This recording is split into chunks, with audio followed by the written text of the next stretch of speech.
Chers amis, frères et sœurs, c'est une étape nouvelle que dans notre région nous commençons à vivre depuis lundi matin, du moins pour certains, avec le déconfinement. Et nous pouvons jeter un œil sur ce que nous avons vécu, nous rendre compte de ce qui nous a apporté de la paix et de ce qui, au contraire, a été pour nous un apport de tristesse intérieure. Oserais-je dire que ce qui relève du repli sur nous-mêmes et qui a pu provoquer en nous de la tristesse relève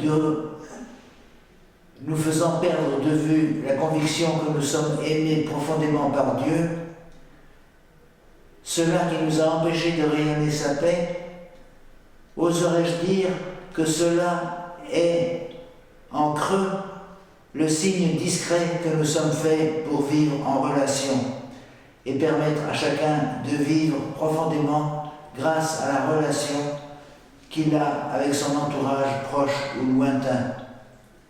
De même qu'avec Dieu, cru et accueilli même au cœur de la nuit.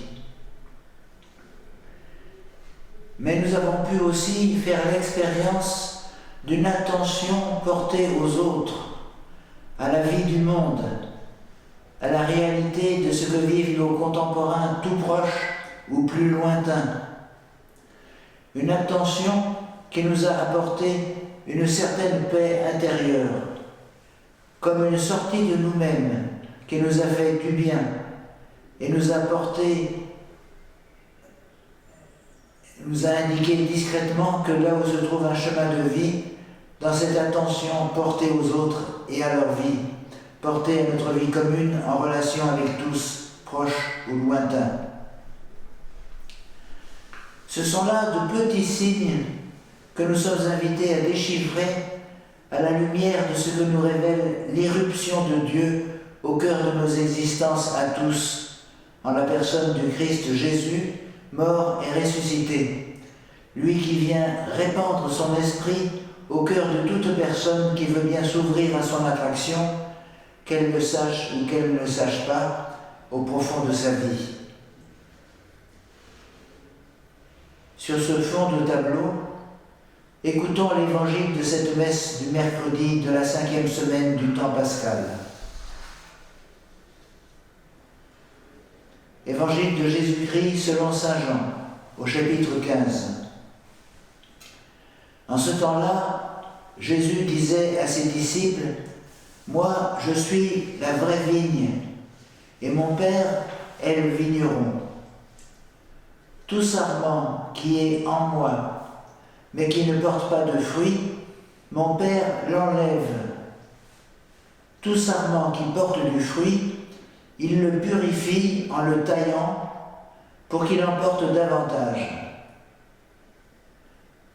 Mais vous, déjà vous voici purifiés, grâce à la parole que je vous ai dite.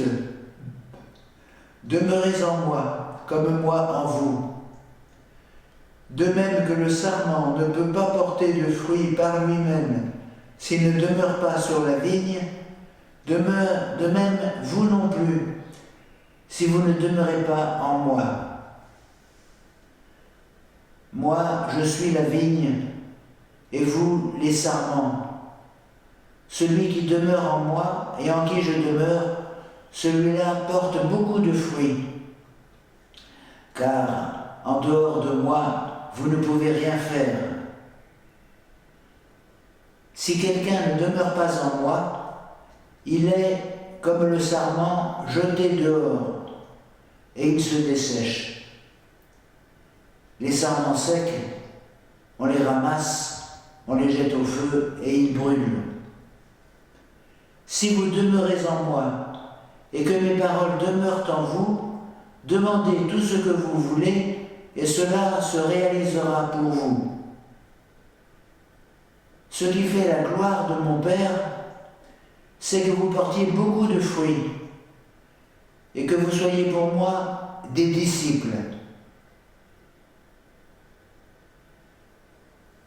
Acclamons cette parole de Dieu.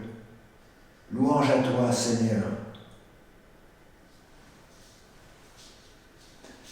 Le passage d'évangile que nous venons d'entendre se situe juste après le lavement des pieds et l'annonce de la trahison de Judas. Jésus fait ses adieux à ses disciples. Il leur dévoile son départ prochain, son intimité avec le Père, et leur donne son commandement nouveau.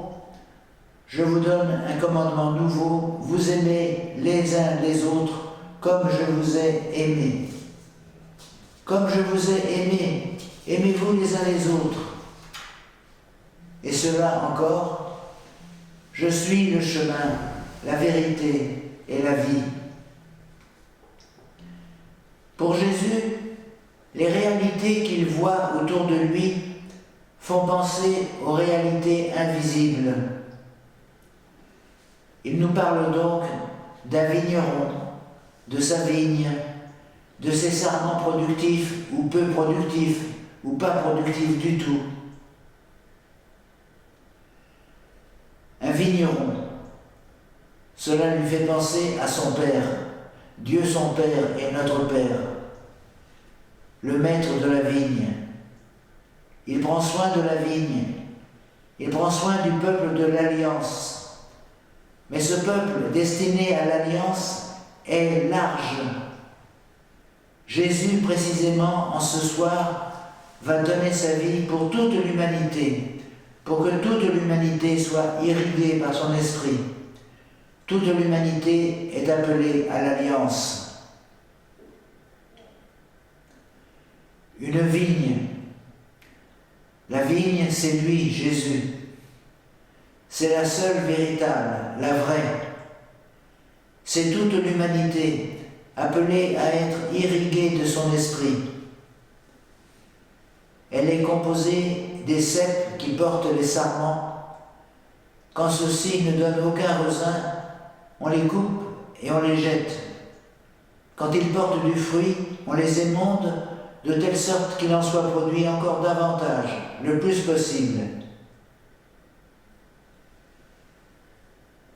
Jésus s'adresse à ses disciples. Jésus s'adresse à nous. Certes, vous êtes déjà purifiés grâce à ce que vous avez déjà reçu de moi, mais vous ne pouvez pas considérer que vous êtes arrivés à vivre de mon amour. Il y a toujours à purifier dans vos vies. Il y a toujours à réalimenter dans vos vies. Il y a toujours à faire le tri dans vos vies et à vous alimenter, vous ressourcer à ma parole, à vous demander comment, dans les circonstances où je me trouve, puis-je répondre à Dieu pour que ma vie soit toute alimentée à son amour et que je participe à ce que cet amour imprègne toutes les relations entre les humains sur toute notre planète et là où je vis. Comme Jésus était tout entier habité par le désir d'offrir à toute personne de prendre part à l'amour qu'est Dieu en lui-même, demandons la grâce d'y ouvrir notre vie et pour cela de vivre profondément en union avec Jésus, en puisant la vie de Dieu dans la prière et dans les sacrements, en veillant bien à avoir le cœur en Dieu, oui, mais les pieds sur la terre, par une vie à la fois bien présente à Dieu, attentive à ses appels, et bien présente à ce monde bien concret, désireux d'y faire vivre l'amour qui vient de Dieu.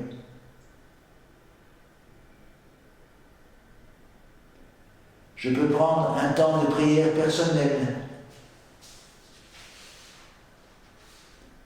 Dans la foi, me situer en présence de Dieu qui m'aime et qui aime toute personne. Lui exprimer la grâce que je désire lui demander. Et réfléchir en sa présence à l'un ou l'autre aspect de ce passage d'évangile, lui demandant sa lumière pour ma vie, puis lui parlant comme cela me vient. Et je peux terminer par un geste de conclusion.